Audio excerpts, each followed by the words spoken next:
தெரிஞ்சுதான்னு. என்ன அத்தரண்ணோ, நைஜாமினு உங்களுக்கு தெரியாதா? சொன்னா சொன்னதாக்கும். പേച്ചൊന്നും വേണ്ട. ഓ അപ്പടിത്താണ്. അത്തറിന്റെ വീടർ സൊഹറാബി കാര്യം അന്വേഷിച്ചു. അന്ത ചെക്കൻ തിരുമ്പി വന്നതാ. അത്തറിന്റെ തലയിലൊന്നു മിന്നി.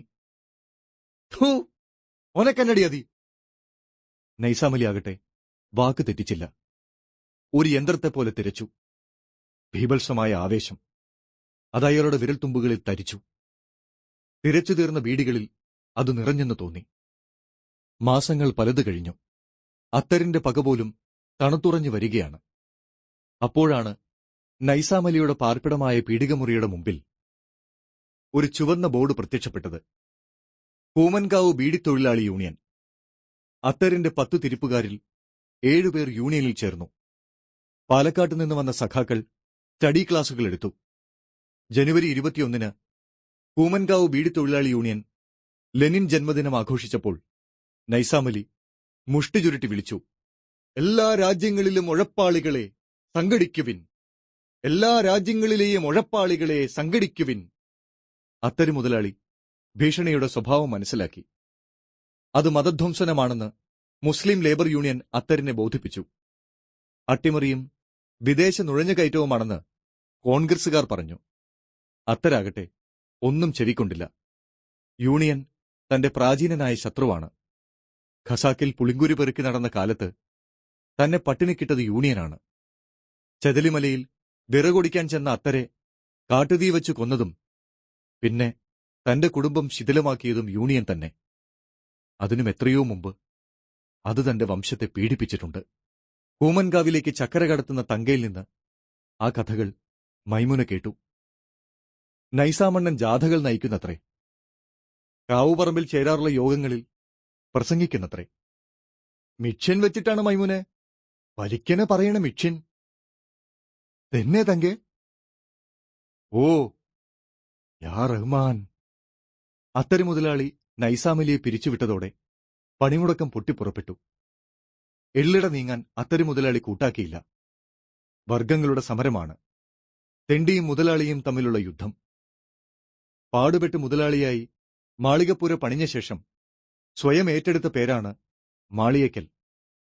മാളികയ്ക്കൽ അത്തരി എം അത്തരി മുതലാളി. കടവുൾ സഹായം എം അത്തരി ഫോട്ടോ. സമരത്തിൽ വിട്ടുവീഴ്ചയില്ല. ഖസാക്കുകാർ ഇതെല്ലാം കൗതുകത്തോടും തെല്ലാകാംക്ഷയോടും ഉറ്റുനോക്കി. ഒരു ഖസാക്കുകാരൻ മറ്റൊരു ഖസാക്കുകാരനെതിരെ പോരാടുകയാണ്. വേവട പിടിപ്പിച്ച സ്റ്റാലിന്റെ വർണ്ണപടവും ഖുറാനും പേറിക്കൊണ്ട് നൈസാമലി ഘോഷയാത്രകൾ നയിച്ചു. കൂമൻകാവിൽ മുദ്രാവാക്യങ്ങൾ മുഴങ്ങി. ആംഗ്ലോ അമേരിക്കൻ ചൊരണ്ടൽ നസിക്കട്ടെ, മരുതകൻ എം അത്തര് മൂർദാബാദ്, ഈങ്കിലാ സിന്ദാബാദ്. ചക്കരക്കാരി തങ്ക മൈമുനയോട് പറഞ്ഞു, എന്താണ്ടി മൈമുനോ, ഒരു ആലവാരവോ? നമ്മന്റെ മരക്കാറാണ് ഒക്കിലിക്കും തലവൻ. എന്നെ തെങ്കേ. 5-ാം ദിവസം സമരത്തിന്റെ സ്വഭാവം മാറി. അത്തര് ഒരു വളണ്ടിയറെ പരസ്യമായി തല്ലി പരിക്കേൽപ്പിച്ചു. നീതിക്കും വ്യവസ്ഥയ്ക്കും വേണ്ടിയാണ് തല്ലിയത്. പോലീസെത്തി. പോലീസുകാർ തന്നെ അഭിനന്ദിക്കുമെന്നാണ് അത്തര് മുതലാളി കരുതിയിരുന്നത്. പക്ഷേ അത്തരിനെയും നൈസാമലിയെയും ആമം വെച്ച് പാലക്കാട്ടേക്ക് കൊണ്ടുപോയി. പാലക്കാട്ടിലെ വലിയൊരു ബീഡി കമ്പനിയായ പൂനൈ അലി അമൈദി അദർമാൻ ഫോട്ടോ കൂമൻകാവിൽ ഒരു ശാഖ തുറന്നു. അങ്ങനെ പണിമുടക്കവും അത്തരിന്റെ കമ്പനിയും അവസാനിച്ചു. ജയിൽ മുറിയിൽ തല്ലുകൊണ്ട് അവശനായി നൈസാമലി കിടന്നു. കനപ്പെട്ട കുറ്റങ്ങളാണ്. രാഷ്ട്രത്തിനെതിരെ യുദ്ധം പ്രഖ്യാപിച്ചത്, ഹിംസാത്മകമായ മാർഗത്തിലൂടെ ഭരണത്തെ അട്ടിമറിക്കാൻ നോക്കിയത്, കൊലപാതകത്തിന് പ്രേരണ നൽകിയത്, അങ്ങനെ പലതും. അതൊക്കെ സഹിക്കാം. പക്ഷേ വേദന സഹിച്ചുകൂടാ. പേശികളിൽ, സന്ധികളിൽ, എല്ലുകളിലെല്ലാം വേദന. ബോധം മങ്ങുകയും തെളിയുകയും ചെയ്തു. ആ വ്യതിയാനങ്ങളിലൂടെ അയാൾ ഒരു ചോദ്യത്തിന് വ്യർത്ഥമായി ഉത്തരം തേടി. അത്തര് മുതലാളിയും താനുമായുള്ള യുദ്ധത്തിൽ പോലീസിനെന്ത് കാര്യം? പുലർന്നപ്പോൾ ഇത്തിരി ആക്കം തോന്നി. ആകാശം കാണാൻ വയ്യ. എവിടെയോ കാക്ക കരയുന്നു. ഖസാക്കിലെ പനങ്കാടുകളിലാണെന്ന് തോന്നി. ചമ്രം പടിഞ്ഞ് കണ്ണുമടച്ച് കമ്പിളി വിരിപ്പിലിരുന്നു. ഒരു പോലീസുകാരൻ വാതിക്കലെത്തിയപ്പോൾ നൈസാമലി അപേക്ഷിച്ചു. ഇൻസ്പെക്ടർ യജമാനനോട് ഒന്ന് സംസാരിക്കാനുണ്ട്. അങ്ങനെ അസ്ഥിരമായ കാലുകളിന്മേൽ നൈസാമലി ഇൻസ്പെക്ടറുടെ മുമ്പിൽ നിന്നു. യജമാ, ഞമ്മള് ഇതിന്നൊക്കെ വിടാണ്. ഇൻസ്പെക്ടർ തടവുകാരന്റെ മുഖത്ത് സൂക്ഷിച്ചു നോക്കി. ഈ ബുദ്ധി നേരത്തെ തോന്നായിരുന്നില്ലേ? അയാൾ ചോദിച്ചു. ഒക്കെ മായയാക്കം യജമാ. ഇത്തിരി പുതുമയുള്ള രാഷ്ട്രീയ തടവുകാരനാണ്. ഇൻസ്പെക്ടർ ചോദിച്ചു. മായയോ? ഇന്നലെ രാത്രി ഞമ്മന്റെ അടുത്ത് മൂപ്പര് വന്നു യജമാ. മൂപ്പരോ? ലോക്കപ്പിലോ? സയ്യിദ് മിയാൻ ഷെയ്ഖ് തങ്ങള്. ഇൻസ്പെക്ടർ ഹെഡ് കോൺസ്റ്റബിളിനെ നോക്കി. ആരാധരാമൻ നായരെ ഇതിനകത്ത് കയറിയത്? യജമാ, നൈസാമലി ഇടപെട്ടു. അതൊരു ജിന്നാക്കും, പ്രേതം. ഇൻസ്പെക്ടർ കസേലയിൽ ചാരിയിരുന്നു. അയാൾ രാമൻ നായരോട് പറഞ്ഞു. ഞാൻ ഇവന്മാരോട് എത്ര പറഞ്ഞതാ, തലയിലും മർമ്മത്തും തല്ലരുതെന്ന്. എന്നിട്ട് നൈസാമലിയോട്, ശരി നൈസാമലി, ഇതാ ഈ കസേലയിലിരിക്കൂ. ഇനി ഇതൂട്ടം തെമ്മാടിത്തം കാട്ടുവോ? ഇൻഷാ അല്ലാ, ഇഞ്ഞൊക്കെയും സയ്യിദ് മിയാൻ ഷെയ്ഖിന്റെ കിർഫയാണ് യജമാ. ആരാ? ആ പ്രേതത്താൻ അല്ലേ? ഒട്ടും വിരോധമില്ല. ഞാനൊരു കടലാസില് ഒരു സംഗതി എഴുതാം, അതിലൊപ്പിട്ടോളൂ. ധ്യാനത്തിൽ മുഴുകി നൈസാമലി കസേലയിലിരുന്നു. ഇൻസ്പെക്ടർ മാപ്പുമൊഴി എഴുതി തയ്യാറാക്കി. ഇനി ഭരണഘടനയ്ക്ക് കീഴ്വഴങ്ങി നടന്നുകൊള്ളാം. വിദേശ ശക്തികളുടെ ചട്ടുകമാവാതെ കഴിഞ്ഞുകൊള്ളാം. എല്ലാം വായിച്ചു കേൾപ്പിച്ച ശേഷം ഇൻസ്പെക്ടർ ചോദിച്ചു. ഇതിലൊപ്പിടാൻ വിരോധമുണ്ടോ ആലിക്ക്? ഒപ്പിടാം. ഇടത്തെ പെരുവിരലിന്റെ അടയാളം അതിൽ പതിപ്പിച്ച ശേഷം നൈസാമലി എഴുന്നേറ്റ് നിന്നു. ഒരു പേച്ചയുണ്ട് യജമാ. പറയൂ അലി. ഞമ്മന്റെ പേരിന്റെ കൂടെ ഖാലിന്നും കൂടി കൂട്ടണം. അതെന്താത്? ഞമ്മൾ ഇന്ന് പലകാലം തൊട്ട് സയ്യിദ് മിയാൻ ഷെയ്ഖ് തങ്ങളിന്റെ ഖാലിയരാണ്. അതാണ് മൂപ്പരിന്റെ നിശോകം. അത്തരം സന്ദർഭങ്ങളിൽ തോന്നാറുള്ള സൗഹൃദവും ധാരാളിത്തവും ഇൻസ്പെക്ടറെ ബാധിച്ചു.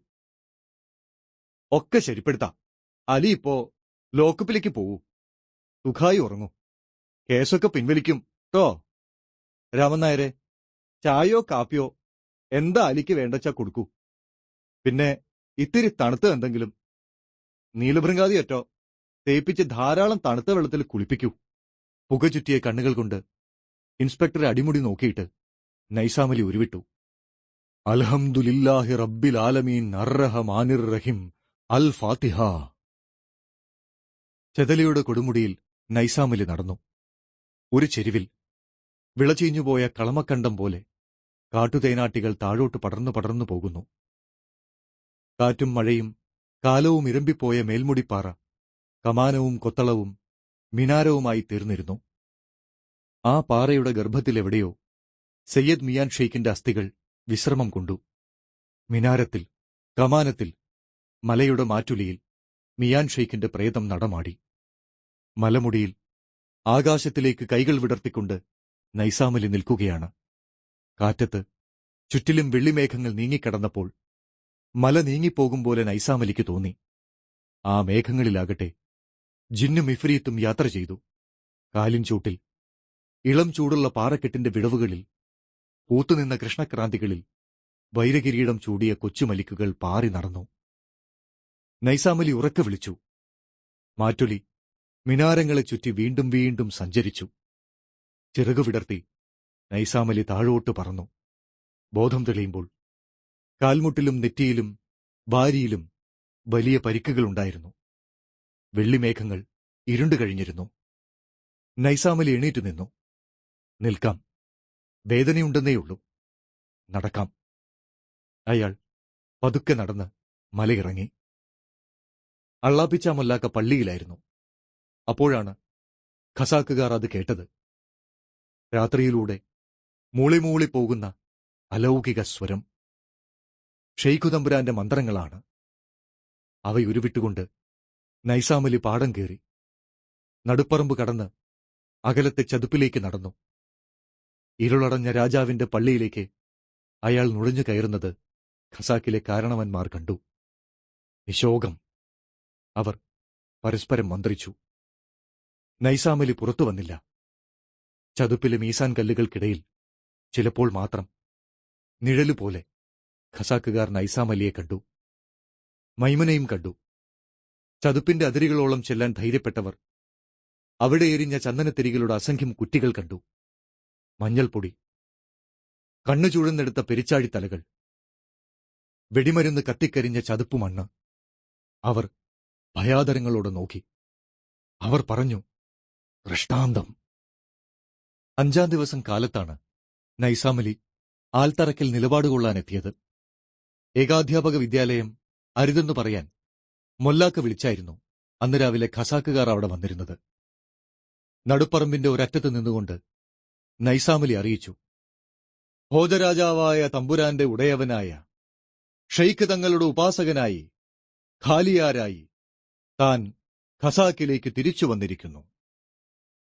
അത്യാഹിതത്തിനു ശേഷം അള്ളാപ്പിച്ച മൊല്ലാക്ക പൊന്തുരാവത്ത് രണ്ണനോടൊപ്പം അലിയാരുടെ ചായപ്പിടിയയ്ക്കകത്തിരിപ്പാണ്. അയാൾ വീണ്ടും വീണ്ടും ചോദിക്കുന്നു, വ്യർത്ഥമായി. നൈസാമലി തിരിച്ചുവന്ന കാര്യം എന്തേ തന്നെ ഉണർത്തിക്കാത്തത്? മനോവിഷമത്തോടും ഭയത്തോടും പൊന്തുരാവുത്ത രണ്ണൻ തലകുലുക്കുക മാത്രം ചെയ്തു. പുറത്ത് ആൽത്തറയിൽ നിലയുറപ്പിച്ചുകൊണ്ട് ഷെയ്ഖിന്റെ ഖാലിയാർ ഖസാക്കുകാരോട് സംസാരിച്ചു.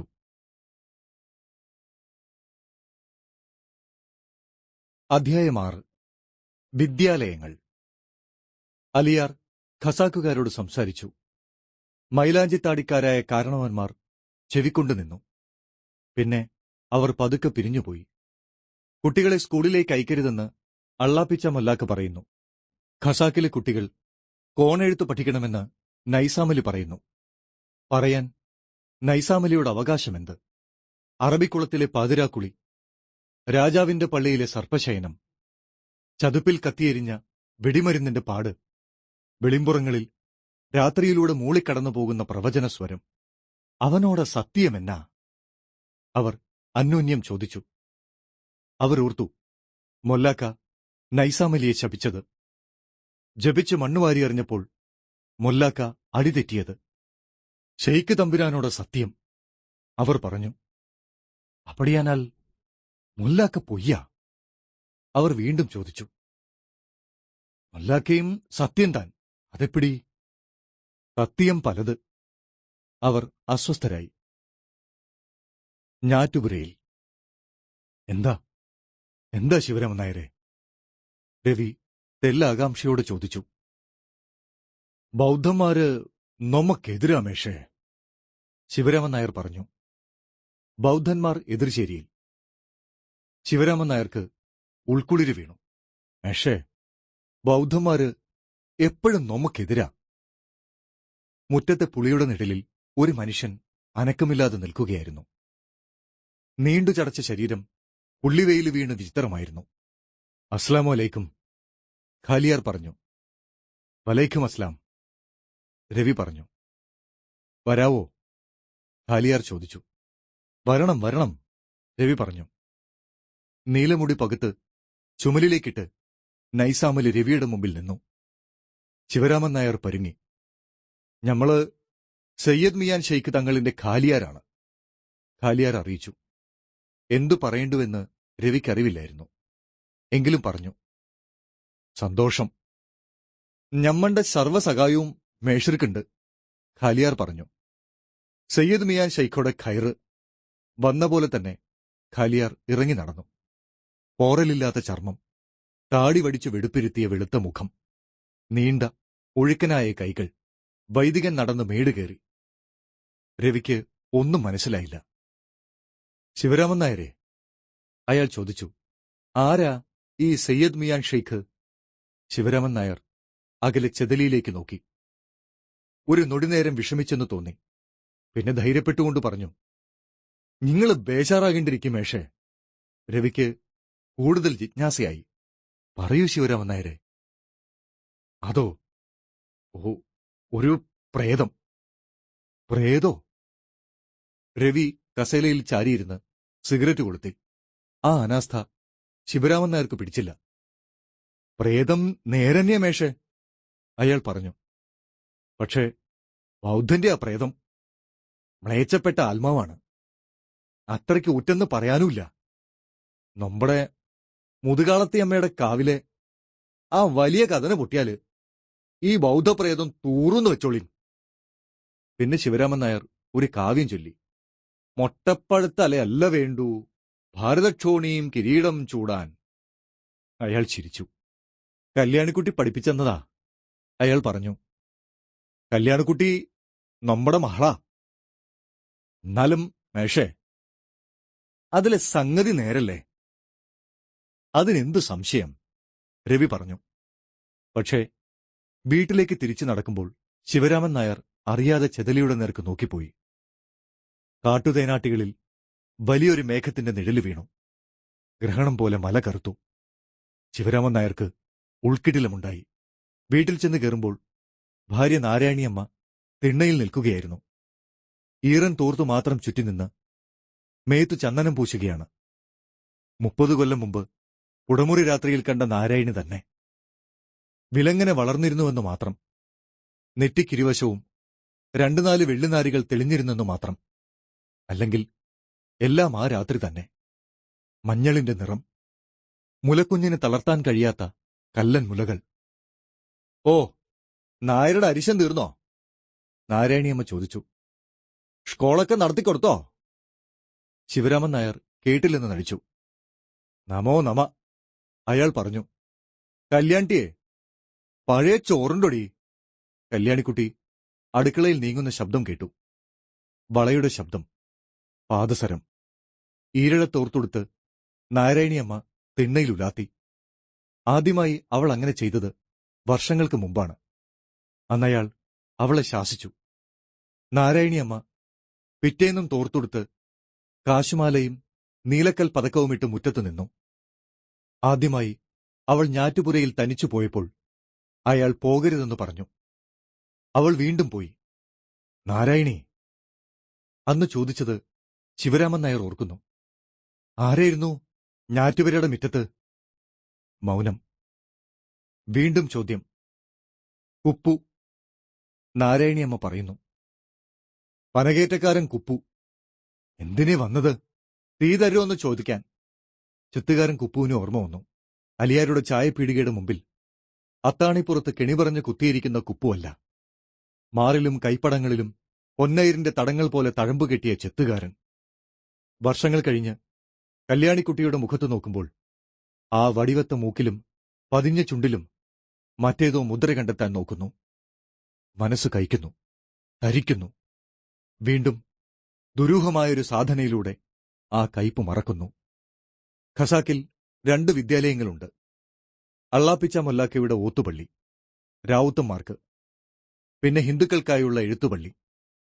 3 തലമുറകളായി പണിക്കന്മാരാണ് എഴുത്തുപള്ളി നടത്തിപ്പോന്നത്. ഇതിനും പുറമെ 6 നാഴിക അകലെ കൂമൻകാവിലെ പ്രാഥമിക വിദ്യാലയത്തിൽ ചെന്നാൽ കോണെഴുത്തും കണക്കും പഠിക്കാം. ഖസാക്കിൽ നിന്ന് കുട്ടികൾ അങ്ങോട്ട് പോകാതെയല്ല, ആ വഴിയത്രയും ചെല്ലാൻ അധികം പേർ മുതിർന്നില്ലെന്നു മാത്രം. എഴുത്തുപള്ളിയാകട്ടെ കൂമൻകാവിലെ പ്രാഥമിക വിദ്യാലയമാകട്ടെ അള്ളാപ്പിച്ച മൊല്ലാക്കയെ സ്പർശിച്ചില്ല. ഓത്തുപള്ളിയിലെ ഭദ്രാസനത്തിൽ ഇരുന്നുകൊണ്ട് അയാൾ ഖസാക്കിന്റെ പുരാണം പഠിപ്പിച്ചു. 3-4 മാസം മുമ്പ് സ്കൂൾ വരുന്നെന്ന വിവരം അംശം കോൽക്കാരൻ പറഞ്ഞപ്പോൾ മൊല്ലാക്ക ഖസാക്കിലെ കാരണവന്മാരോട് സംസാരിക്കുക മാത്രമാണ് ചെയ്തത്. സ്കൂളിലേക്ക് കുട്ടികളെ അയക്കില്ലെന്ന് അവരത്രയും സമ്മതിക്കുകയും ചെയ്തു. ആരും സ്കൂളിന് ഇടവും കൊടുത്തു പോകരുത്. കാക്കയ്ക്ക് ചേക്കയിടം കൊടുത്താ കാലമേ വരും വംശനാശം, മൊല്ലാക്ക ഉദ്ധരിച്ചു. ഉന്മതാണ്, കാരണവരും പറഞ്ഞു. പക്ഷേ ശിവരാമൻ നായർ ഇടം കൊടുത്തു. അയാൾ തന്റെ ഞാറ്റുപുര വാടകയ്ക്ക് കൊടുത്തു. ഞാരെവിടെ ഇടും? നാരായണിയമ്മ ചോദിച്ചു. ഞാറുപോയി തൊലയട്ടെ, ശിവരാമൻ നായർ പറഞ്ഞു. സ്കോളങ്ങട് നടക്കട്ടെ, പഠിക്കട്ടെ ആ കേലൻ. നിങ്ങൾക്കേ, നാരായണിയമ്മ മേത്ത് കളഭം പൂശുന്നതിനിടയിൽ പറഞ്ഞു. നട്ടപ്രാന്താണ്. നിന്റെ നാക്കടക്കിക്കോ നാരായണി. നാരായണിയമ്മ പീഠത്തിൽ അലസമായി തിരിഞ്ഞിരുന്നുകൊണ്ട് തിരുവാതിരപ്പാട്ട് പാടാൻ തുടങ്ങി. കേലനെ പഠിപ്പിക്കുമെന്ന് പറഞ്ഞത് എന്തിനെന്ന് ശിവരാമൻ നായർ സ്വയം ചോദിച്ചുപോയി. കൂമൻകാവിലെ പ്രാഥമിക വിദ്യാലയത്തിന്റെ ഉടമസ്ഥനാണ് കേലൻ മാസ്റ്റർ. 10 കൊല്ലത്തെ സ്കൂൾ കച്ചവടത്തിൽ നിന്ന് 100 പറ നിലവും ഒരു പത്തായപ്പുരയും സ്വരൂപിച്ചിരുന്നു. ആ അനീതിയൊന്നുമല്ല ശിവരാമൻ നായരെ വിഷമിപ്പിച്ചത്. കടം കൊണ്ട 25 പറ ഒരു പുകിൽ വസ്തുവാണ് തേവാരത്ത് തറവാട്ടിന്റെ സ്വത്ത്. വെറും കൈയോടെയാണ് കേലൻ സ്കൂള് വച്ചത്. ശിവരാമൻ മൂത്താരെ വന്ന് കണ്ട് അനുഗ്രഹം വാങ്ങിയാണ് ആദ്യത്തെ ക്ലാസ് തുടങ്ങിയത്. ഈഴവനാണെങ്കിലും ആശ്രിതനാണല്ലോ എന്ന് ശിവരാമൻ നായരും ഓർത്തു. ഖസാക്കിൽ നിന്ന് കുട്ടികൾ കൂമൻകാവിലേക്ക് പോകുന്നതിൽ അള്ളാപ്പിച്ച മൊല്ലാക്കിക്ക് ആദ്യം കഠിനമായ എതിർപ്പുണ്ടായിരുന്നു. ആ എതിർപ്പാകട്ടെ ശിവരാമൻ നായരെ വീര്യം പിടിപ്പിക്കാനേ ഉതകിയുള്ളൂ.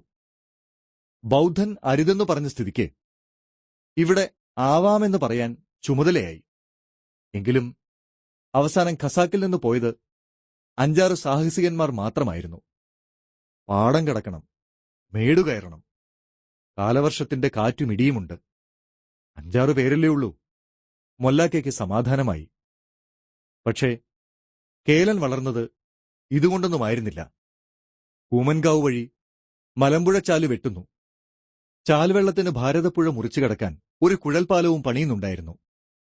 ഈ പണിയുടെ പണം കൂമൻകാവിലും അയൽഗ്രാമങ്ങളിലും പശുമ പിടിച്ചു. ഗ്രാമവാസികളുടെ കുട്ടികളത്രയും സ്കൂളിൽ ചേർന്നു. ചേരരുതെന്നു പറയാൻ അവിടങ്ങളിൽ ആരും ഉണ്ടായിരുന്നില്ല താനും. കേലന്റെ സ്കൂള് വളർന്നു. കാണക്കാണെ കേലൻ വളർന്നു, വലുതായി, പത്തായപ്പുരയായി, ഋഷിയായി. ആദ്യം 10 പറയ്ക്ക് ഇരിപ്പുകിലും കുറച്ച് ചാമപ്പറമ്പും. ശിവരാമൻ നായർ ആവലാതിപ്പെട്ടു.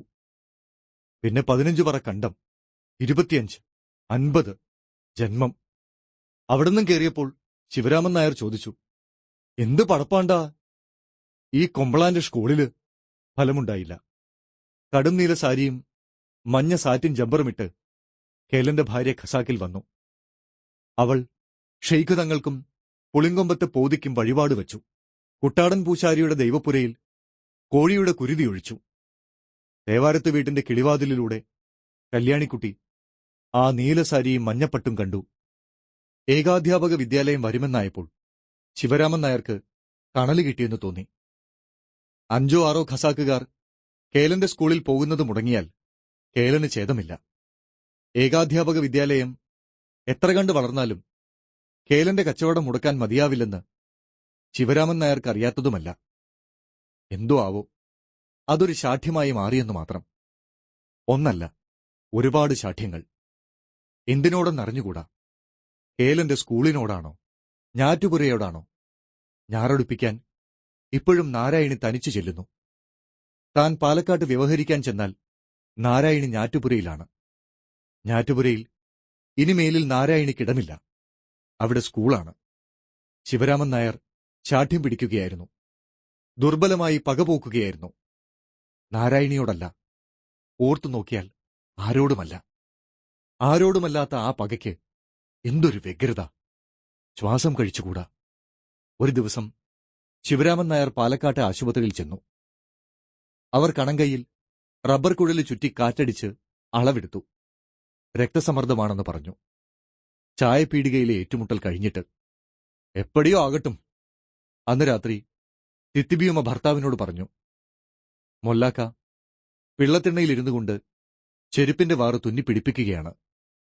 ഷെയ്ഖ് തമ്പുരാൻ ഞമ്മളിനെ മറക്കാതെ. തിത്തിബിയമ്മ പറഞ്ഞു. മൊല്ലാക്ക മറുപടി പറഞ്ഞില്ല. പാനീസു വിളക്കിന്റെ നിഴൽപ്പരപ്പിൽ സൂചിയിൽ നൂല് കോർക്കാൻ ശ്രമപ്പെടുകയായിരുന്നു. ഏൻ ചെരുപ്പ് വാങ്ങാതെ വന്നീങ്കോ? തിത്തിബിയമ്മ ചോദിച്ചു. കൂമങ്കാവ് ചന്തയിൽ ചെന്ന് 3 ഉറുപ്പിയയ്ക്ക് ചുവന്ന പിഞ്ഞാണക്കല്ല് പതിച്ച വെള്ളിമോതിരം അവൾക്ക് വാങ്ങിക്കൊണ്ടുവരികയാണ് അയാൾ ചെയ്തത്, ചെരുപ്പിന് പകരം. തിത്തിബിയമ്മ തന്റെ വെളുത്ത നീണ്ട വിരല് പാനീസു വെളിച്ചത്തിലേക്ക് നീട്ടി. മൊല്ലാക്ക മുഖമുയർത്തി അവളെ നോക്കി. എന്നിട്ട് വീണ്ടും തുന്നാൻ തുടങ്ങി. മോതിരമിട്ട കയ്യ് നെഞ്ചത്തമർത്തിക്കൊണ്ട് തിത്തിബിയമ്മ പറഞ്ഞു, ഭോജാരാജാവായ തമ്പുരാനെ, ഷെയ്ഖ് തങ്ങളെ, ഇങ്ങ കാത്തോളീൻ. വാക്കുമാറി പലരും സ്കൂളിൽ ചേരാൻ പേരുകൊടുത്തു. ഇന്നലെ കുഞ്ഞാമിന് പോലും പേരുകൊടുത്തു. നാളെ തിങ്കളാഴ്ച സ്കൂളിൽ പഠിപ്പാരംഭിക്കുന്നു. സന്ധ്യ. സ്കൂളിനു നേരെ നോക്കിക്കൊണ്ട് മൊല്ലാക്ക പള്ളിത്തളത്തിലിരുന്നു. നിസ്കരിക്കാൻ വന്ന 2 കിഴവന്മാർ തിരിച്ചുപോയി. ഇരുട്ടിത്തുടങ്ങി. മൊല്ലാക്ക പള്ളിയിൽ തനിച്ചാണ്. സ്കൂളിൽ വിളക്കു തെളിഞ്ഞു. ഇഴതെറ്റിയ വെളുത്ത താടിരോമങ്ങൾ ഒഴിഞ്ഞുകൊണ്ട് അയാൾ ഒരുപാട് നേരം തളത്തിലിരുന്നു. ഞാറ്റുപുരയിലെ വിളക്കത്ത് ആ വിരുന്നുകാരൻ വായിക്കുകയാവണം. പഠിച്ചവരല്ലേ? അല്ലെങ്കിൽ വിളക്ക് തെളിച്ച് വെറുതെ ഇരിക്കുകയാവാം. ഒന്നത്രത്തോളം ചെന്നെങ്കിലോ?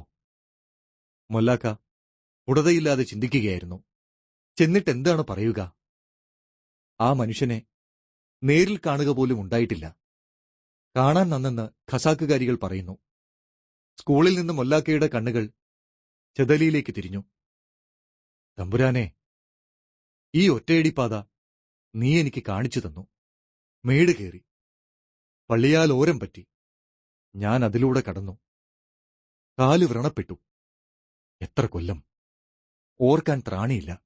മുന്നിരുട്ട് പതിച്ച ചെതലിയുടെ പുറകിൽ കാലടി വീണിട്ടില്ലാത്ത പെരുവഴികൾ തുറവു മൂടിക്കിടക്കുന്നു. യുഗാന്തര സ്മരണയുടെ കർക്കിടകങ്ങളിൽ ആ പ്രഭവസ്ഥാനങ്ങളിൽ നിന്ന് കലക്കുവെള്ളങ്ങൾ താഴോട്ടൊഴുകി. വാർദ്ധക്യത്തിന്റെ ഒഴുക്ക് ചേറ് തന്നിൽ നിക്ഷേപിച്ചുകൊണ്ട് അവ വീണ്ടും ഒഴുകിക്കടന്നു. അവയുടെ മുകളിൽ ചെതലിയുടെ മീനാരങ്ങളിൽ ഷെയ്ഖ് തമ്പുരാൻ മാത്രം കാവൽ നിന്നു. വടിയും കുത്തി അള്ളാപ്പിച്ച മൊല്ലാക്ക പള്ളിമുറ്റത്തിറങ്ങി നിന്നു. പുകചേർന്ന പാനീസ് വെളിച്ചം ഒരു താമരയില വട്ടം തെളിയിച്ചു.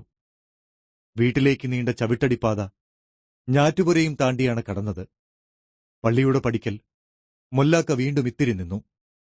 തെല്ലുനേരത്തേക്ക് ഞാറ്റുപുരയിലെ അജ്ഞാതനോട് സഹതാപവും സ്നേഹവും പോലും അയാൾക്ക് തോന്നി. നിർദോഷിയായ പഥികൻ. മൊല്ലാക്കയോർത്തു, കർമ്മബന്ധത്തിന്റെ ഏതു ചരടാണ് നിങ്ങളെ ഈ വഴി കൊണ്ടുവന്നത്? അതോർത്തു നിൽക്കുമ്പോഴാണ് ഞാറ്റുപുരയിലെ വിളക്കണഞ്ഞു പോയത്.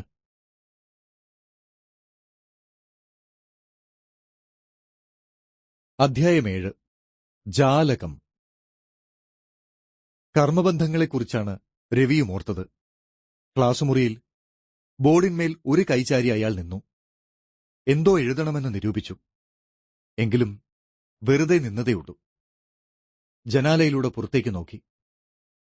മേഘങ്ങളുടെ നിഴലുകൾ പാണ്ടിപ്പൈക്കളെപ്പോലെ മേഞ്ഞുമേഞ്ഞു പോകുന്നു. സ്കൂളിന്റെ ആദ്യ ദിവസമാണ്. ആദ്യത്തെ പാഠമാണ്. 20ഓളം കുട്ടികൾ മുന്നിലിരുന്നു. ഖലീഫമാരുടെയും രാജാത്തികളുടെയും പേരുകളുള്ളവർ. സയ്യദ് അൻവർ ആലമീൻ, ഷെയ്ഖ് മുനീർ, ഇഫ്തിഖാറുദ്ദീൻ, ഖൈറുന്നീസ ബീഗം, മീർ അലം ഖാൻ. 8 വയസ്സുകാർ, 10 വയസ്സുകാർ, കണ്ണിൽ സുറുമയും കാലിൽ വെള്ളിത്തണ്ടയുമിട്ട ഒരു 12കാരി. പറയത്തക്ക പ്രതിരോധമില്ലാതെ തന്നെ സ്കൂള് തുറക്കാൻ പറ്റുകയാണുണ്ടായത്.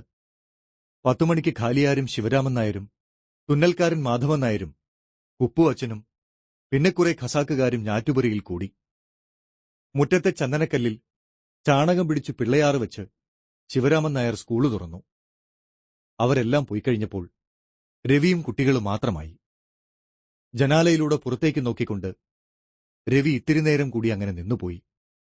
മേഘങ്ങൾക്കിടയിൽ താമരക്കുളം നീലിച്ചു. താമരയിലകൾക്കിടയിൽ നിന്ന് പുറത്തുവരാൻ ഒരു കുളക്കോഴിക്കുഞ്ഞ് പാടുപെടുന്നത് രവി കണ്ടു. ഒടുവിൽ അത് കരകേറി. കാട്ടുചെടികളുടെ കടക്കൽ ആലംബമില്ലാതെ അത് നിന്നു. ഇത്തിരി നേരത്തിനുള്ളിൽ കുളക്കോഴിപ്പിടയും ഇണയും പറന്നെത്തി ചിറകടിച്ചുകൊണ്ട് കുഞ്ഞിനു ചുറ്റും നടന്നു. രവി ജനാലയിൽ നിന്ന് തിരിഞ്ഞു. കുളക്കോഴിക്കുഞ്ഞ് കുറുകുന്നത് അപ്പോഴും കേൾക്കാനുണ്ട്. തുന്നൽക്കാരൻ മാധവൻ നായർ പടിക്കൽ നിന്ന് വീണ്ടും വിളിച്ചു, മാഷേ, നിങ്ങളുടെ പടപ്പ് മുടക്കാൻ ഞാൻ 2ാം മുറിയും വന്നെടുക്കാണ്. അരണം മാധവൻ നായരെ. മാധവൻ നായർ ഞാറ്റുപുരയിലേക്ക് കയറി. പുറകെ വലിയ കോടിക്കുപ്പായങ്ങളിട്ട 2 പൊടികളും കയറി. ഇതാ 2 കൂടി പിടിച്ചോളിൻ, മാധവൻ നായർ പറഞ്ഞു. കവറക്കുട്ടികളാണ്. എന്താ മോശം? രവി ചിരിച്ചു. നിങ്ങളൊക്കെ സഹായിച്ചു മാധവൻ നായരെ. അസല് കാര്യം. രവി ഹാജര് പുസ്തകം നിവർത്തി പേരുകൾ എഴുതി ചേർക്കാൻ തയ്യാറെടുത്തു. കാൽമുട്ടും കടന്ന് താഴോട്ട് വളരുന്ന ഷർട്ടുകളിട്ട പൊടികൾ മേശയോട് ചേർന്നു നിന്നു. മൂക്ക് തുടയ്ക്കടാ മലയോ, മാധവൻ നായർ ഒരുത്തനോട് പറഞ്ഞു. ചെറുക്കൻ ആനക്കൊമ്പുകൾ മേലോട്ട് വലിച്ചു. അശരീകരമേ, ഊതിച്ചു കള. അവൻ കുപ്പായത്തിന്റെ അറ്റം കൊണ്ട് മൂക്കു തുടച്ചു. നീ ആ കുപ്പായം തൊലച്ചല്ലോ പാവിയെ, മാധവൻ നായർ പറഞ്ഞു. കേട്ടോ മാഷേ, ഞാൻ കയ്യിന്ന് കാശെടുത്ത് ചീട്ടി വാങ്ങി തുന്നിക്കൊടുത്ത ഷർട്ടാണ്. രവി കുട്ടിയുടെ പുറത്തു തട്ടി. എന്താ പേര്? പേര് പറയ് കവറേ, മാധവൻ നായർ ധൈര്യപ്പെടുത്തി. ചാത്തൻ. ചാത്തൻ എന്തിനാ കുപ്പായം കേടുവരുത്തിയത്? രവി ചോദിച്ചു. ചാത്തൻ വിഷമിച്ചു നിന്നു. മാധവൻ നായർ പറഞ്ഞു. ചാത്തനും ദാ ഈ പെരക്കാടനും രാമലക്ഷ്മണന്മാരാണ്. ഇടാൻ കുപ്പായുമില്ലാണ്ട് സ്കൂളിൽ വരില്ലാന്നും പറഞ്ഞിരുന്നതാണ്. ഏതായാലും അതില്ലാണ്ട് രണ്ടിന്റെ ഹാജര് ചുരുങ്ങണ്ട. മാധവൻ നായരെ, രവി പറഞ്ഞു, നിങ്ങളൊക്കെ ഒരുപാട് അധ്വാനിക്കുന്നുണ്ട്. മാധവൻ നായർ അത് കേട്ടില്ലെന്ന് നടിച്ചു. പൊടികൾ ബെഞ്ചുകളിൽ ചെന്ന് പറ്റിയിരുന്നു. മാധവൻ നായർ കുട്ടികളുടെ നടുവിലേക്ക് ചെന്നു. ആ, ആരാണ്ടത്? അലങ്കാനോ? സുന്ദരിയെ, കുഞ്ഞാമിനെ പെണ്ണേ. അയാൾ ഓരോരുത്തരെയായി പ്രോത്സാഹിപ്പിക്കാൻ തുടങ്ങി. നല്ലോണം പഠിക്കണം കേട്ടോ. ദാ ഈ മേഷ്ട്രേട്ട 14 ക്ലാസ് പഠിച്ചയാളാണ്. അതുപോലെ പഠിക്കണം. പഠിക്കോ? കുട്ടികൾ മറുപടി പറഞ്ഞു. ഓ, പഠിക്കാ. മാധവൻ നായർ പോയി. ഇത്തിരി പ്രോത്സാഹിപ്പിച്ചിരുന്നെങ്കിൽ പിന്നെയും നിന്നേനെ. രവി മേശപ്പുറത്ത് ചാരിക്കൊണ്ടു നിന്നു. ഇന്നൊരു കഥ പറയാം, അയാൾ പറഞ്ഞു. എന്ത് കഥയാ വേണ്ടത്? കുട്ടികളെല്ലാരും ഒരുമിച്ച് സംസാരിക്കാൻ തുടങ്ങി. സാർ സാർ, തുറുമയിട്ട പെൺകുട്ടി കൈയുയർത്തി കാട്ടി. പറയൂ, രവി പറഞ്ഞു. സാർ, ആരും ചാകാത്ത കഥ. രവി ചിരിച്ചുപോയി. അവൾ തുടുത്തു. എന്താ പേര്? രവി ചോദിച്ചു. കുഞ്ഞാമിന. ശരി, രവി പറഞ്ഞു. രവി കഥ പറയാനൊരുങ്ങി. പതുക്കെ ആ ജീവിതം അതിന്റെ ചിട്ടകൾ കണ്ടെത്തി. മാധവൻ നായർ ആബിദ എന്നു പേരുള്ള ഒരു പണിക്കാരിയെ കൊണ്ടുവന്നാക്കിയിരുന്നു. അധികാലത്ത് ഒരു പാത്രം പാലുമായി അവളെത്തും. ആബിദ വന്നതിൽ പിന്നെയാണ് ഞാറ്റിന്റെയും ചളിയുടെയും മണം ആദ്യമായി അകന്നത്. മൂങ്ങാങ്കോഴി എന്ന ചക്രുരാവുത്തറിന്റെ 1-ാം വേളിയിലെ മകളാണ് ആബിദ. അവളുടെ അമ്മ കിണറ്റിൽ വീണ് മരിക്കുകയാണുണ്ടായത്. മരിച്ചതല്ല, ചുക്കുറു കൊന്നതാണെന്ന് ചിലർ പറഞ്ഞു. അല്ല, അതികാമിയായ ഒരു ജാരനാണ് കൃത്യം നടത്തിയതെന്നും കരുതിയവരുണ്ടായിരുന്നു. അമ്മ മരിക്കുമ്പോൾ അവൾക്ക് 2.5 വയസ്സാണ്. രാവും പകലും കരയുമായിരുന്നത്രേ. കരഞ്ഞുകൊണ്ട് ആബിദ വളർന്നു. അവളുടെ വിളറിയ മുഖം കണ്ടാൽ കണ്ണീർ ഇപ്പോൾ തോർന്നുവേയുള്ളൂവെന്ന് തോന്നും. ആബിദയ്ക്കെന്താ ദണ്ണം വല്ലതുണ്ടോ? രവി ഒരിക്കൽ ചോദിച്ചു. എന്താ അങ്ങനെ മെലിഞ്ഞടക്കണത്? ഓ, ഒന്നുമില്ല. ചിലപ്പോഴൊക്കെ പനി വരും. മരുന്ന് കഴിക്കണം. എന്താ? തുണിമുക്കി തുടയ്ക്കുന്നിടത്ത് നിന്ന് മുഖമുയർത്താതെ അവൾ പതുക്കെ പറഞ്ഞു. മരുന്ന് കുടിക്കണം. അവൾക്ക് എത്ര വയസ്സായി കാണുമെന്ന് രവി ഓർത്തു നോക്കി. 16, 17. എന്നാലും അവൾക്കിഷ്ടമാണെങ്കിൽ സ്കൂളിൽ ചേർത്താം. ആബിദയ്ക്ക് എത്ര വയസ്സായി? അയാൾ ചോദിച്ചു. 20. കുറ്റബോധത്തോടെ അവൾ പറഞ്ഞു. മറ്റൊരു ദിവസം രവി ചോദിച്ചു. ആബിദയ്ക്ക് എഴുത്തു പഠിക്കണോ? ചൂല് നിലത്ത് ചാരി അവൾ എണീറ്റു. എഷ്താ, അവൾ ചിരിച്ചു. എന്നിട്ട് തന്നോട് തന്നെ എന്നോണം പറഞ്ഞു. പഠിച്ചിട്ടെന്ത് ഫലം? ജോലിയെടുക്കാലോ, ആസ്പത്രിയിലോ മറ്റോ. എന്തേ? അവൾ തലകുലുക്കി. നാം പോയാല്, അവൾ പറഞ്ഞു. അത്താനെ ആരും നോക്കൂല. അത്തയ്ക്ക് വീടുണ്ടല്ലോ. ആബിദ മറുപടി പറഞ്ഞില്ല. അവൾ ജോലി തുടർന്നു. അത്തയ്ക്ക് ആരുമില്ല. ഒരിക്കൽ അവൾ പറഞ്ഞു. അത്ത എന്തുകൊണ്ടോ ഏകനാണ്. അവൾക്കാണെങ്കിൽ ആളുകളുണ്ടെന്ന് പറയാം. ദൂരെ കാളികാവെന്ന സ്ഥലത്ത് കുറുന്തോട്ടിയും നന്നാരിയും വളർന്നു പിടിച്ചൊരു കുന്നിൻപുറത്ത് പാടെ നശിച്ചുപോയൊരു പത്തായപ്പുരയുടെ അവശിഷ്ടങ്ങളുണ്ടായിരുന്നു. ചുമരുകളുടെ മുരടുകൾ. അവയ്ക്കകത്ത് വൈക്കോലുമേഞ്ഞ ഒരൊറ്റപ്പുര. അവിടെ അവളുടെ മുത്തിയമ്മയും അമ്മാവനും പാർത്തുപോന്നു. മുത്തിയമ്മയ്ക്ക് കണ്ണു കാണാൻ വയ്യ. അമ്മാവന് കുഷ്ഠമാണ്. ചുമരുകളുടെ അവശിഷ്ടങ്ങൾ ആ കുടിലിനു ചുറ്റും അതിരിട്ടു. ആ അതിർ കടന്ന് ആരും അകത്ത് ചവിട്ടിയില്ല. കാറില്ലാത്ത സന്ധ്യകളിൽ അസ്തമയത്തിന്റെ ചൂടുൾക്കൊള്ളാൻ വിരലുകൾ തേഞ്ഞ കൈപ്പടങ്ങളുമായി അമ്മാവൻ കുടിലിനു മുമ്പിലെ പാറക്കെട്ടുകളിലിരുന്നു. സ്കൂള് കൂടുന്നതിന് മുമ്പ് ആബിദ് അവളുടെ വീട്ടിലേക്ക് തിരിച്ചുപോകും. വീണ്ടും വൈകുന്നേരം വന്ന് മുറ്റമടിക്കും, ചായ കൂട്ടും. സന്ധ്യയോടെ തിരിച്ചുപോകും. രവി തനിച്ചാവും. തനിച്ചിരുന്നുകൊണ്ട് ജനാലയിലൂടെ പുറത്തേക്ക് നോക്കും. പുറത്ത് പാണ്ടിപ്പൈക്കൽ മേയുന്നില്ല. ദുഃഖം പോലെ, സാന്ത്വനം പോലെ ഇരുട്ട്. ഇരുട്ടിൽ അങ്ങിങ്ങു മിന്നാമിനുങ്ങുകൾ. നാട്ടുവിളക്കുകളെന്ന പഥികന്മാർ. ഇപ്പോൾ ഞാറ്റുപുര ഒരു തീവണ്ടി മുറിയാണ്. പെട്ടെന്ന് പുറത്തെ ഇരുട്ടിനെക്കുറിച്ച് ഓർത്തു പോവുകയാണ്. താനിപ്പോൾ എവിടെയാണ്? ഇരുവശവും ഇരുട്ടിന്റെ തരിശുകളിലൂടെ തിരിവിളക്കുകൾ നീങ്ങി മറഞ്ഞു. യാത്രയ്ക്കിടയിൽ ഒരിക്കൽ എങ്ങുനിന്നോ മറ്റൊരു തണ്ടുവാളം പാഞ്ഞടുത്തു. മറ്റൊരു പ്രയാണം. കർമ്മബന്ധത്തിന്റെ നൊടിനേരത്തെ പരിചയം. ചക്രങ്ങൾക്കിടയിൽ ഒരു നൊടി മാത്രം. താളം കുട്ടിക്കൊണ്ട് അത് വീണ്ടും അകന്നു. അധ്യായം 8. സഹവർത്തികൾ. പുതുമഴയുടെ സുരതാവേഗം ഒടുങ്ങി. ആരോഹണമില്ലാതെ, അവരോഹണമില്ലാതെ കാലവർഷം ഖസാക്കിന് മുകളിൽ സമാധി കൊണ്ടു. സ്കൂള് തുടങ്ങിയിട്ട് 3 മാസം കഴിഞ്ഞിരുന്നു. ഓലക്കുടകളും ചിലപ്പോൾ വലിയ വല്ലിക്കുടകളും പിടിച്ച് വലിവെള്ളത്തിൽ ചവിട്ടിയും തേവിയും 20ഓളം കുട്ടികൾ എന്നും പഠിക്കാനെത്തി. പേരു ചേർത്തിയവരിൽ പലരും മുങ്ങി. പക്ഷേ പുതിയ കുട്ടികൾ അവരുടെ സ്ഥലം പിടിച്ചു. 1-2 ആഴ്ചയ്ക്കകം അവരും തിരോഭവിച്ചു. പോയവർ ചിലപ്പോൾ തിരിച്ചുവന്നു. ചിലപ്പോൾ വഴിതെറ്റി വന്ന സഞ്ചാരികൾ 1-2 ദിവസം മാത്രം അവിടെ തങ്ങി. ഒരു ദിവസം ഹൈദർ ഹസ്രത്തിന്റെ പേര് വിളിച്ചപ്പോൾ പുതിയൊരു ശബ്ദമാണ് ഹാജര് പറഞ്ഞത്. ആരാത്? രവി ചോദിച്ചു. അപരിചിതൻ എണീറ്റു നിന്നു. എന്താ പേര്? പറടാ, കുട്ടികൾ പ്രോത്സാഹിപ്പിച്ചു. കരുവ്. കരുവോ? തന്നെ സാർ, കുട്ടികൾ പറഞ്ഞു. തൊട്ടിയെ ചെക്കനാക്കും സാർ. അവന്റെ അപ്പനിക്ക് കൊരങ്ങുകളിയാക്കും സാർ. 10 വയസ്സോളം വരുന്ന കരുവിന് ഈ പരിചയപ്പെടുത്തൽ രസിച്ചില്ലെന്ന് തോന്നി. എന്നാൽ വലിയ രസക്കേടും ഉണ്ടായിരുന്നില്ല. ഒരു ചിരിയോടെ അവൻ നിന്നു. കരുവ് മൂക്ക് തുടയ്ക്കൂ, രവി പറഞ്ഞു. തുടയ്ക്കടാ, കൊച്ചു സൊഹറ പറഞ്ഞു. എന്താ അപ്പന്റെ പേര്? രവി ചോദിച്ചു. കൊരങ്ങുകളിക്കാരൻ ചെന്തിയാവു തൊട്ടിയൻ. എത്ര കുരങ്ങുണ്ട്? കുശലം അന്വേഷിക്കാമെന്ന് കരുതി രവി ചോദിച്ചു പോയതായിരുന്നു. 16 കുരങ്ങ്. കുട്ടികൾ ബഹളമുണ്ടാക്കി. നുണയാണ് സാർ, കുഞ്ഞാമിന് പറഞ്ഞു. വീമ്പ് ചൊല്ലറുതാക്കും സാർ. സാരില്ല, രവി പറഞ്ഞു. കരുവിന്റെ പേര് ചേർത്തട്ടെ? കരുവ് ചിരിച്ചതേയുള്ളൂ. ഏതായാലും രവി രജിസ്റ്ററിൽ പേരെഴുതി. എസ് കരുവ്. അത് ശനിയാഴ്ചയായിരുന്നു. ചൊവ്വാഴ്ച കരുവിനു പകരം അബ്ദുൾ മുത്തലിഫ് ഹാജര് പറഞ്ഞു. പക്ഷേ 10 ദിവസത്തിനു ശേഷം കരുവ് തിരിച്ചു വന്നു. ചാത്തനും പെരക്കാടനും പഠിപ്പ് നിർത്തി.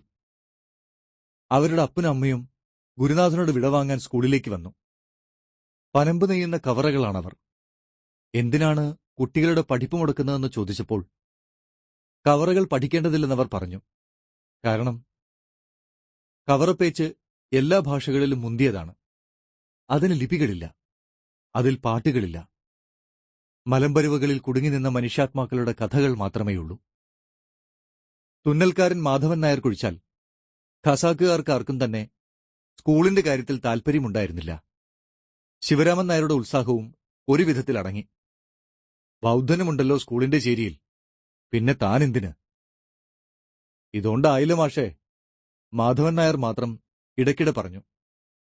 ഒരു 40 തികയണം. ഓത്തുപള്ളിയിൽ പാഠം ചൊല്ലിത്തീരുക മൊല്ലാക്കയുടെ പ്രാതലോടുകൂടിയാണ്. 9:30 മണിയാവും. അരമണിക്കൂർ മുതൽ 45 മിനിറ്റ് വരെയാണ് മതപഠനം. 10:30 മണിക്ക് സ്കൂള് തുടങ്ങൂ എന്ന് രവി നേരത്തെ വാക്കുകൊടുത്തിരുന്നു.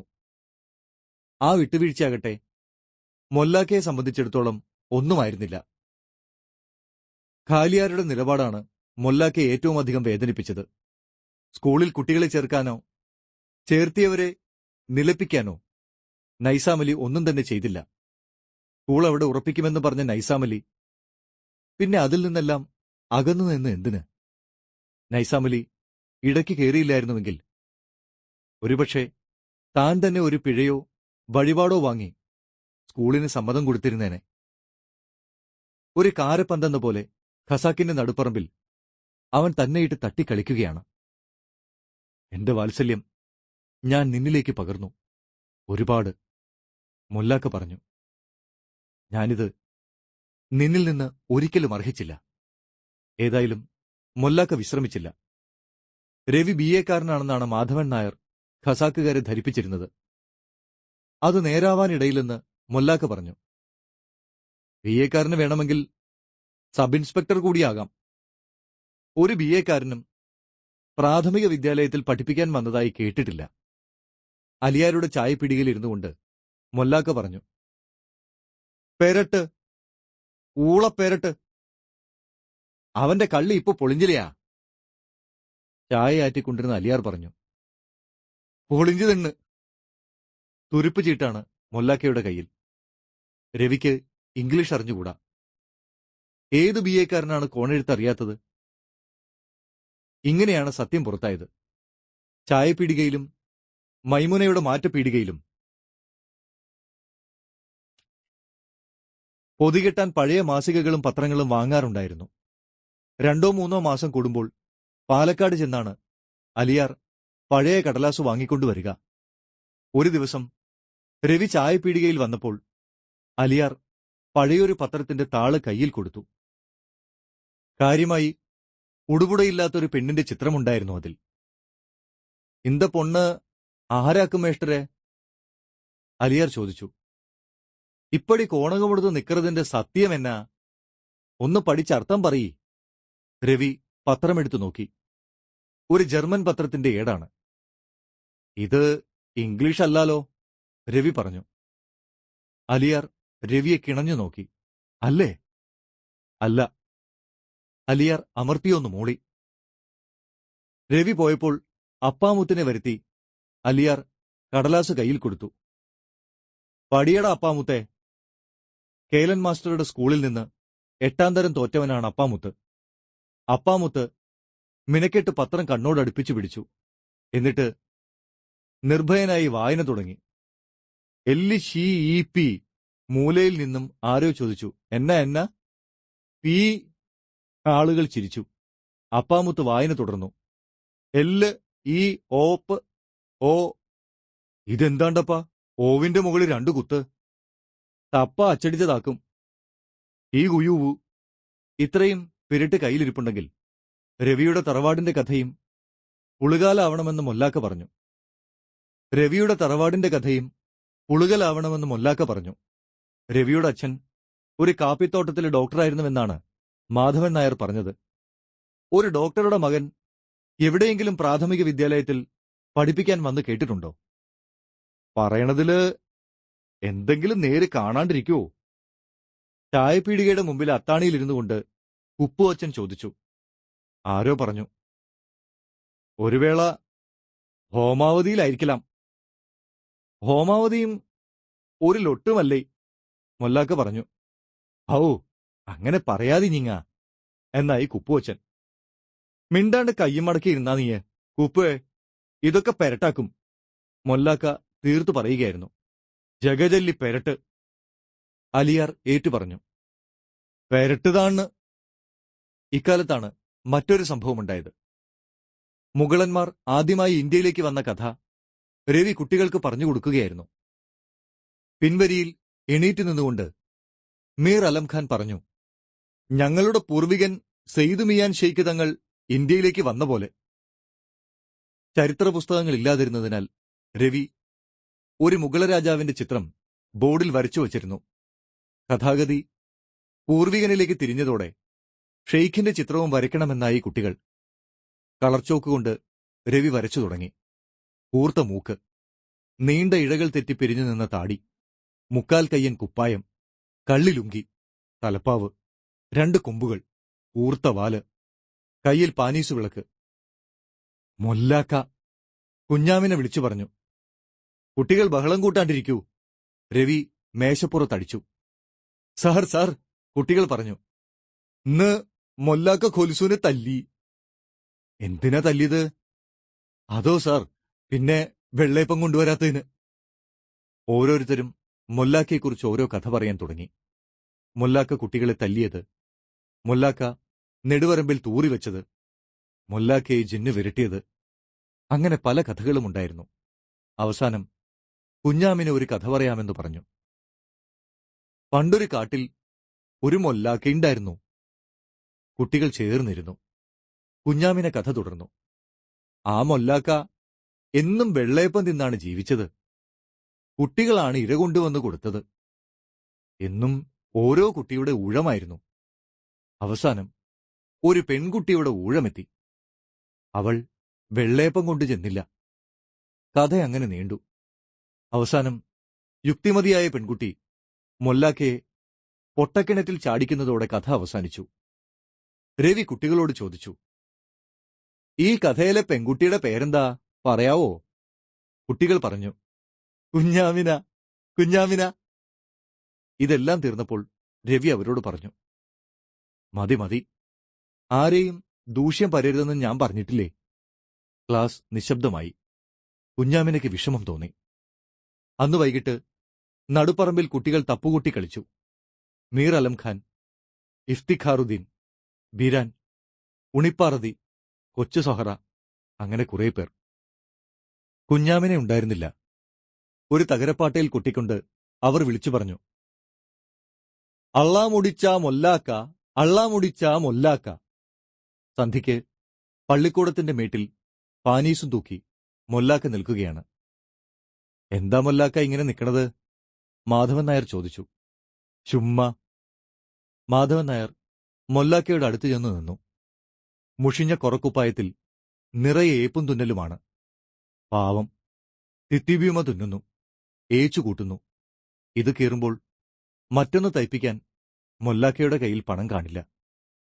ഈ കുപ്പായത്തിന്റെ തന്നെ കടം അടച്ചു തീർത്തിട്ടില്ല. മാധവൻ നായർ മൊല്ലാക്കയുടെ കൈത്തണ്ടയിൽ പിടിച്ചമർത്തി നിർത്തി. തന്തേ, മാധവൻ നായർ പറഞ്ഞു, ഇഞ്ഞെങ്കിലും പൊട്ടത്തരം മാറ്റിക്കൂടെ? മൊല്ലാക്ക പെട്ടെന്ന് വിളറി. എന്നാ മാധവ നീ ചൊല്ലറുത്? നിങ്ങൾ എന്തിനാണ് ഇന്നും മുടക്കണത്? ആ കേലിന്റെ കാശും ഞമ്മളൊന്നും വാങ്ങിയിട്ടില്ല. കുമ്പളഞ്ഞ കട്ടവന്റെ ചോകില് മാധവൻ നായർ പിടിവിട്ടു. മൊല്ലാക്ക, അയാൾ പറഞ്ഞു, ഏലം പലതും പറയും. കോളീന്ന് കുട്ടികളിന് മുടങ്ങിയ മാസം 300 റുപ്യ തരാന്നല്ലേ കരാറ്. ഇന്ന് പറയാതീൻ, ഞമ്മക്കറിയാ. ശരി, നിങ്ങള് മുടക്കീൻ. കുട്ടികളുടെ എണ്ണം കുറഞ്ഞാലേ ഈ സ്കോളങ്ങട് പൂട്ടും. പിന്നെ കേലന് നിങ്ങളെ വേണ്ടി വരോന്നും. തന്തേ. മാധവൻ നായർ പാടത്തേക്കും മൊല്ലാക്ക നടുപ്പറമ്പിലേക്കും നടന്നു. സ്കൂളും കടന്നു വേണം നടുപ്പറമ്പെത്താൻ. അവിടെ വിളക്ക് രവി വായനയാണ്. ആ വിളക്ക് കാണുമ്പോൾ അവിടെ കയറണമെന്ന് പലപ്പോഴും ഓർക്കും. ഇന്നുവരെ തരപ്പെട്ടില്ല. പതുക്കെ മൊല്ലാക്ക മേട് കയറി. മൂങ്ങാങ്കോഴിയുടെ പുരയുടെ മുൻവശം മൈമൂന ഒരു മാറ്റപ്പീടികയാക്കിയിരുന്നു. പീടികയുടെ മുമ്പിൽ ആരുമില്ല. വട്ടത്തിരിയുള്ള തൂക്കുവിളക്കിന്റെ വെളിച്ചത്തിൽ ഒരു മലിക്കിനെപ്പോലെ അവൾ അവിടെയിരുന്നു. മൈമുവോ? മൊല്ലാക്ക ചോദിച്ചു. ടുക്കറ് വന്നതാ? ഇല്ല, അവൾ പറഞ്ഞു. നിന്റെ ഇടപ്പുവലി സുഖപ്പെട്ടതാ? മൈമുന ഒന്ന് മൂളുക മാത്രം ചെയ്തു. പീടികമുറ്റത്തെ ബെഞ്ചിൽ മൊല്ലാക്ക ഇരുന്നു. മഴ സ്വൽപ്പം തൂർന്നിരുന്നു. 1-2 ഏലുകൾ തൂക്കുവിളക്കിന് ചുറ്റും അടിഞ്ഞു വീണു. മൊല്ലാക്ക ഇത്തിരി നേരം അങ്ങനെയിരുന്നു. മൈമുവോ? ഒടുവിൽ അയാൾ ചോദിച്ചു. ഒരു കാക്കുപ്പി വെളിച്ചെണ്ണ കൊടുക്കും മുടിയുമാ പുള്ളേ? ഇങ്ക വെളിച്ചെണ്ണയൊന്നും കിടയാത്, പോങ്കോ. മൊല്ലാക്ക വീണ്ടും ശങ്കിച്ചിത്തിരി നേരം മിണ്ടാതിരുന്നു. മകളെ, അയാൾ പറഞ്ഞു, നിന്റെ ഉമ്മ എണ്ണ തയ്ച്ചിട്ട് ഒരുപാടായിടി. പോങ്കോ പോങ്കോ. കുട്ടിയെ, ദാ പാര്. പോങ്കോ താ. ശരി, ഇല്ലെങ്കി വേണ്ട, മൊല്ലാക്ക പറഞ്ഞു. ഞാൻ വരേം പുള്ളേ. നിന്റെ ഇടപ്പ് കടച്ചിൽ നല്ലോണം പാത്തുക്കോ. ഏതാവത് തൈലം പരട്ട്. മൊല്ലാക്ക നടുപ്പറമ്പിൽ പതുക്കെ ഒരു വട്ടം ചുറ്റി. എന്നിട്ട് വീണ്ടും തിരിഞ്ഞ് സ്കൂളിന് നേർക്ക് നടന്നു. പാനീസ് വിളക്ക് പടികേറി വരുന്നത് രവി കണ്ടു. വാതിൽക്കൽ നിന്നുകൊണ്ട് മൊല്ലാക്ക ഒച്ചയനക്കി.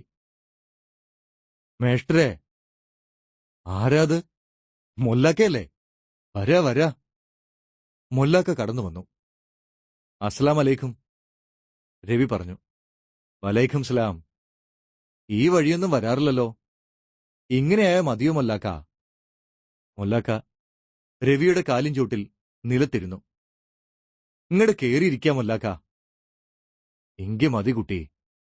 എണ്ണ എരിഞ്ഞു തീരാതിരിക്കാൻ അയാൾ പാനീസ് വിളക്ക് കെടുത്തിവെച്ചു. എന്നാ പഠിക്കരുത് കുട്ടി? വേദമാക്കുമോ? ഏയ്, ഇതൊരു കഥയാ. എത്ര പഠിപ്പ് വേണം ഈയ പുസ്തകം പഠിக்கிறதுക്ക്? രവി ചിരിച്ചു. പഠിപ്പോ? അതെങ്ങനെയാ പറയാ? ഇതൊരു കഥയല്ലേ. ഇത് ഇംഗ്ലീഷ് ആക്കുമാ? ആ അതെ. ഓർമ്മയിൽ എന്തോ കുറിച്ചുവെക്കാനായി മൊല്ലാക്ക ഒരു നിമിഷമെടുത്തു. ഒരു സിഗരറ്റ് വലിക്കും മൊല്ലാക്ക? വേണ്ട വേണ്ട, ഞമ്മണ്ട കൈ ബീഡിയിരിക്കത്. സിഗരറ്റ് ഞമ്മളുടെ കൊലലിന് ചേരാത്. ആ, അല്ലെങ്കിൽ കൊടുങ്കോ. തന്ന സ്ഥിതിക്ക് വേണ്ടാന്ന് ചൊല്ലക്കൂടാത്. അപ്പടിത്താനേ. സിഗരറ്റിനെ പെരുവിരലിനും ചൂണ്ടുവിരലിനും ഇടയ്ക്ക് അമർത്തിപ്പിടിച്ച് മൊല്ലാക്ക ഉഗ്രമായി പുകയൂതി തുടങ്ങി. ഒരു വിഷയം പറയാനാണ് ഞമ്മള് വന്നത്. 2 സിഗരറ്റുകൾ തീർന്നപ്പോൾ മൊല്ലാക്ക പറഞ്ഞു. അതിപ്പോ മേഷ്ടറിന്റെ കയ്യിലാണ് കിടക്കണത്. എന്താ പറയൂ. സ്കൂളില് ഒരു മസാലച്ചി വേണമെന്ന് മാധവൻ നായർ പറഞ്ഞു. ആരെങ്കിലും മൊല്ലാക്കയുടെ അറിവിലുണ്ടോ? മാസം 5 ഉറുപ്പ് കൊടുത്തോളാൻ കടലാസ് വന്നിട്ടുണ്ട്. മൊല്ലാക്ക പിന്നെയും ഇത്തിരി സംശയിച്ചു. എന്നിട്ട് പറഞ്ഞു, ആ പണി ഞമ്മളെടുത്തളയാ. എന്തു പറയേണ്ടുവെന്നറിയാതെ രവി വിഷമിച്ചു. അവസാനം അയാൾ പറഞ്ഞു, ശരി മൊല്ലാക്ക. മൊല്ലാക്ക എണീറ്റു. ശരി കുട്ടി, നമ്മൾ വരട്ടെ. രവിയുടെ തീപ്പെട്ടിയെടുത്തുരച്ച് അയാൾ വീണ്ടും പാനീസ് തെളിച്ചു.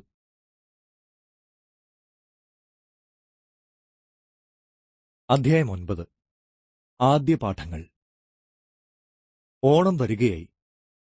ഖസാക്കിന്റെ ആകാശം മേലോട്ട് പടർന്നു പൊങ്ങി. രവിയുടെ രജിസ്റ്ററിൽ 35 പേരുകളുണ്ടിപ്പോൾ. മൊല്ലാക്ക ഇപ്പോഴും കുട്ടികളെ മുടക്കുന്നുണ്ട്, രവി മാധവൻ നായരോട് പറഞ്ഞു. മസാൽജി പണിയുടെ കാശം ആ വകയ്ക്ക് 5 ഉറുപ്പ്യ. ഞാൻ പിന്നെ പോട്ടേന്ന് വെച്ചിട്ടാ. ആ ചൊലയുമ്മയുടെ വക ആവലാതി, മാധവൻ നായർ പറഞ്ഞു. ആ ആമിനെ പെണ്ണിനെ കൊണ്ട് അടിച്ചു തളിപ്പിച്ചുവെന്നും പറഞ്ഞിട്ട് ഞാൻ എന്താ ചെയ്യാ മാധവൻ നായരെ? മൊല്ലാക്കയുടെ മസാൽജി പണി എടുക്കണത് ഓത്തുപള്ളിയിലെ കുട്ടികളാ. ഒരു ദിവസം കുഞ്ഞാമിനെ പറഞ്ഞയച്ചു. അയ്യോ പാവം, ചൂല് തൊടിയിക്കാണ്ട് വളർത്തിയ പെണ്ണാണ്. എനിക്കും വിഷമം മനസ്സിലായി. ഞാനവളെ അടിച്ചു വരാൻ സമ്മതിച്ചില്ല. മാഷ് ആബിദെ നിർത്തിയോ? നിർത്തിയതല്ല, ഈയിടയ്ക്ക് അവൾക്ക് വയ്യേർന്നു. കുറെ ദിവസം അങ്ങനെ മുടങ്ങിയതാ. നേരെന്നെ ദേഹം കൊണ്ട് വയ്യാത്തവളാണ്. ഇന്നലെ തൊട്ട് അടിച്ചു വരാൻ ആബിദെ തന്നെ ഏൽപ്പിച്ചു. ഈ തന്തയ്ക്ക് നേരാമണ്ണം നടന്നൂടെ? എത്ര പറയാ. ഞാൻ ചിലപ്പോ നിരീക്കും, ആ ശമ്പളം നിർത്തിയാലെന്താന്ന്. മാധവൻ നായർ എന്തോ ആലോചിച്ചുപോയി. അത് വേണ്ട മാഷേ, അയാൾ പറഞ്ഞു. അങ്ങനെ നടന്നു പോട്ടെ. കേലൻ മാസ്റ്റർ പാലക്കാട് ചെന്ന് ആർക്കൊക്കെയോ കോഴ കൊടുത്തിട്ടുണ്ടത്രേ. സ്കൂള് പൂട്ടിക്കാനാണ്. കഴിഞ്ഞ മാസം ഇൻസ്പെക്ടർ ഒരു താക്കീതോടെയാണ് പരിശോധന അവസാനിപ്പിച്ചത്. കുട്ടികളുടെ എണ്ണം കൂടണം, അല്ലെങ്കിൽ സ്കൂള് വേണ്ടെന്ന് വെച്ചേക്കാം. അങ്ങനെ വരില്ല മാഷേ, മാധവൻ നായർ പറഞ്ഞു. ഈ കുട്ടികളാരും പുകില്ല. പിന്നെ വരിങ്കുലത്തേക്ക് നമുക്കൊരു 45 കുട്ടിയെങ്കിലും തേക്കണം. കുപ്പോച്ചൻ കുറെ കുട്ടികളെ ചേർത്ത് തരാമെന്ന് പറഞ്ഞു പോയിട്ടുണ്ട്. കാശ് വാങ്ങിയോ? ശകലം. നന്നായി. ഇന്നലെ ഇവിടുന്ന് 2 പിള്ളേരിനെ കേലന്റെ സ്കൂളിൽ കൊണ്ടുപോയി ചേർത്ത് കൊടുത്താണ് തന്ത. ഓണമഴിയില് അവണീച്ചു കുടിക്കാനായി നിങ്ങൾ കൊടുത്ത കാശ്. രവി ചോദിച്ചു. കാലിയാരെവിടെ മാധവൻ നായരെ? അതൊരു ദിനസാണ് മാഷേ. അല്ല, ഞാൻ നിരിക്കേ. ആദ്യമൊക്കെ കാലിയാർക്ക് വലിയ താല്പര്യമായിരുന്നു. മൊല്ലാക്ക കുട്ടികളെ മുടക്കാണ്ടിരിക്കാൻ കാലിയാർ വിചാരിച്ച പറ്റില്ലേ? വിചാരിക്കണ്ടേ, പാതിരക്കല്ലേ പുറത്തു വരുള്ളൂ. മാധവൻ നായരെ, രവി ചോദിച്ചു, എന്താ ഈ കാലിയാരുടെ പെരട്ട്? എന്തോ മാധവൻ നായർ പറഞ്ഞു. ആർക്കാ നിശ്ചയം മാഷേ? നേരേതാ നുണയേതാന്ന് അതറിയരുതെന്നല്ലേ മനുഷ്യജന്മത്തിന്റെ വിധി. പൊളിയലാ സ്കൂളിന്റെ വിധി, രവി പറഞ്ഞു. ഈ ഓണത്തിന് പൂട്ടിയാല് ഈ ഹാജരൊക്കെ മുടങ്ങും. പിന്നെ ആദ്യേ ചെന്ന് 35 എണ്ണത്തിന്റെയും കാല് പിടിക്കണം. അത് ഞാനായി, മാധവൻ നായർ ഏറ്റു. 15 ദിവസത്തെ പൂട്ടലല്ലേ മാഷ്, അതും പറഞ്ഞ് ഇവിടെ കാത്തു കിടക്കണ്ട. നാട്ടിൽ പോയിട്ട് ഓണം കൊണ്ട് സുഖായി വരിൻ. ഞാൻ എങ്ങടും പോണില്ല, രവി പറഞ്ഞു. നാട്ടിൽ പോണില്ലേ? പോവാൻ നാടില്ല മാധവൻ നായരെ. അതെന്താ? ഒന്നും കരുതാതെയാണ് മാധവൻ നായർ അത് ചോദിച്ചു പോയത്. പുറത്തെ ഇളവെയിലിൽ ചിങ്ങപ്പാറ്റകൾ പൊടിഞ്ഞു പൊന്തി. വർഷം കുളിപ്പിച്ച കിഴക്കൻ കാറ്റ് കരിമ്പനകളിൽ വീശി. കാറ്റിൽ കരിമ്പനകൾ ഇണചേർന്നു. താമരക്കുളത്തിന്റെ മേട്ടിലൂടെ ഒരു സംഘം കുട്ടികൾ ചെതലിയുടെ നേർക്ക് നടന്നു പോവുകയാണ്. ഈഴവരുടെയും രാവുത്തന്മാരുടെയും കുട്ടികളുണ്ട്. ഓണപ്പൂക്കൾ തേടി പോവുകയാണ്. പൂവിറുത്ത് തിരിച്ചുവന്ന് മെഴുകി ശമിപ്പിച്ച കൊച്ചുമുറ്റങ്ങളിൽ സമാധി കൊള്ളുന്ന ചന്ദനക്കല്ലുകൾക്ക് ചുറ്റും കളമിടും. രവി ഓർത്തു. കാപ്പിത്തോട്ടങ്ങളുടെ നടുവിൽ കാറ്റുപിടിച്ചു നിന്ന വീട്, കുന്നിൻ ചെരുവിലെ മഞ്ഞ്, കാട്ടുപൂക്കൾ, പിന്നെ അപരിചിതമായ സന്ധ്യകൾ, പേരില്ലാത്ത നഗരങ്ങൾ, യാത്ര, വഴിയമ്പലത്തിലെ വിശ്രമം. മാഷേ, മാധവൻ നായർ പറഞ്ഞു, ഒരു കാര്യം. ഓ, നൊമ്പടെ കയ്യിലൊരു കുട്ടിയുണ്ട്, ചേർത്തുവോ? എന്തേ ചോദിക്കാൻ? അതോ? മാധവൻ നായർ ശങ്കിച്ചു. അപ്പുക്കിളിയാണ്. മൂത്താര് പറയണം. ജമ്പറ് തുന്നിത്തീരാൻ ഇന്നലെ പീടികയിൽ കാത്തിരിക്കുമ്പോൾ നീലി പറഞ്ഞതാണ്. നടുപ്പറയിൽ ഒരു പറ്റം പിള്ളേരുമായി അപ്പുക്കിളി കൂത്താടുന്നു. എനിക്കിത് കാണാൻ വയ്യ, നീലി പറഞ്ഞു. അവൾ മൂക്ക് ചീറ്റിക്കളഞ്ഞു. മൂത്താരെ, അതെന്റെ മകനാണ്. മാധവൻ നായർ ഒന്നും പറഞ്ഞില്ല. അയാൾ തുന്നിക്കൊണ്ടിരുന്നു. ജാള്യതയോടെ, പിന്നെ വേദനയോടെ അയാൾ ഓർത്തു. അപ്പുക്കിളിക്ക് താനൊരു കുപ്പായം തയ്ച്ചു കൊടുത്തത്, വെട്ടുതുണികൾ ചേർത്ത് തുന്നിയ കണങ്കാലോളം വരുന്ന ഒരു അങ്കിക്കുപ്പായം, മുൻവശത്തരിവാളും ചുറ്റികയും തൃശൂലവും, പിന്നിൽ ഒരു തുണിസഞ്ചിയിൽ നിന്ന് വെട്ടിയെടുത്ത മയിലിന്റെയും ഗാന്ധിജിയുടെയും ചിത്രങ്ങൾ. ഞാൻ പറഞ്ഞു നോക്കാം നീലിയെ, അയാൾ പറഞ്ഞു. മാധവൻ നായരെ, അതൊരു പ്രാന്തനല്ലേ? രവി ചോദിച്ചു. ഒരു മാന്യം. വയസ്സോ? 20. രവി ആലോചിച്ചു. എങ്ങനെയാ മാധവൻ നായരെ ഇത് ചെയ്യാ? മാഷ് തകായിക്കണം. ഒന്നും പഠിക്കാനല്ല, അലയാണ്ടിരിക്കാൻ മാത്രം. പിറ്റേന്ന് കാലത്ത് മാധവൻ നായർ അപ്പുക്കിളിയെയും കൂട്ടി ഞാറ്റുപുരയിലെത്തി. അപ്പുക്കിളിയെ അന്നാണ് രവി സൂക്ഷിച്ചു നോക്കിയത്. ഉന്തിനിന്ന ചുണ്ടുകൾ, പിഞ്ഞാണം പോലെ മങ്ങിയ കണ്ണുകൾ, ഒരു മുക്കാൽ മനുഷ്യന്റെ ഉടല്. പക്ഷേ കൈകാലുകൾ നന്നേ മുരടിച്ചു പോകയാൽ ആകെ മൊത്തം ഒരു കുട്ടിയുടെ വലിപ്പമേ തോന്നിച്ചുള്ളൂ. ബാല്യമോ യൗവനമോ വാർദ്ധക്യമോ ആ മുഖത്ത് തെളിഞ്ഞില്ല. അപ്പുക്കിളി മേശക്കരികിൽ വന്നു നിന്നു. രവി ചോദിച്ചു, ഇവിടെ ചേരാൻ അപ്പുക്കിളിക്ക് ഇഷ്ടാണോ? ഡാ പിള്ളേരെ, തൊള്ളയിടാണ്ടിരിക്കൻ, എന്റെ കിളി വേശാറാകണോ? മാധവൻ നായർ ക്ലാസിനെ ശാസിച്ചു. എന്നിട്ട് കിളിയോട്, പച്ചപ്പനന്തത്തെ, മാഷി ചോദിച്ചത് കേട്ടില്ലേ നീ? നിനക്ക് ചേരാൻ ഇഷ്ടമല്ലേ? പറ. അപ്പുക്കിളി താഴോട്ട് നോക്കി നിന്നതേയുള്ളൂ. എന്തിനെ ചങ്കിക്കണ നീ? മാധവൻ നായർ ധൈര്യപ്പെടുത്തി. നമ്മുടെ സ്കൂളല്ലടാ അപ്പേ. എന്നാൽ ആ വിശ്വാസം അപ്പുക്കിളിയുടെ മുഖത്ത് കാണാനുണ്ടായിരുന്നില്ല. ചങ്ങാതിമാർ പലരും